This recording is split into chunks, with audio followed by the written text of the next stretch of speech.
వాహనదారులు ఎక్కడైతే ఇబ్బంది పడుతున్నారో ఈ వరద ప్రభావిత ప్రాంతాల్లో వారి ఇంటికే ఇప్పుడు మెకానిక్ వచ్చేలాగా ఆంధ్రప్రదేశ్ ప్రభుత్వం అయితే చర్యలు తీసుకుంది. ఇప్పుడు మెకానిక్ కూడా వస్తున్నారు.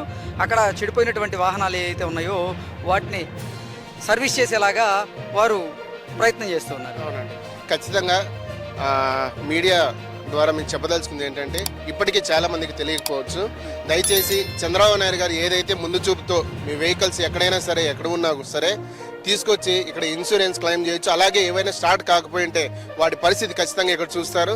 లేదంటే ఆల్రెడీ మనకి ఇంటింటికి వస్తున్నారు మెకానిక్లు, వాళ్ళ చేత అయినా సరే ఈ గవర్నమెంట్ పెడుతున్న అవకాశాన్ని సద్వినియోగం చేసుకొని మనస్ఫూర్తిగా కోరుకుంటూ, అలాగే ఈ క్లెయిమ్స్ ఏదైతే చేస్తున్నారో ఇన్సూరెన్స్ కంపెనీలకు కావచ్చు, అలాగే వీటికి ముందుండి ఖచ్చితంగా ఏదైతే వెహికల్స్ అనేటివి ఇంకా మనసులో నుంచి బాధ లేకుండా గవర్నమెంట్ చూసుకుంటుందన్న నమ్మకాన్ని తెలియజేసినటువంటి మన ముఖ్యమంత్రి నారా చంద్రబాబు నాయుడు గారికి, అలాగే డిప్యూటీ సీఎం ఎవరైతే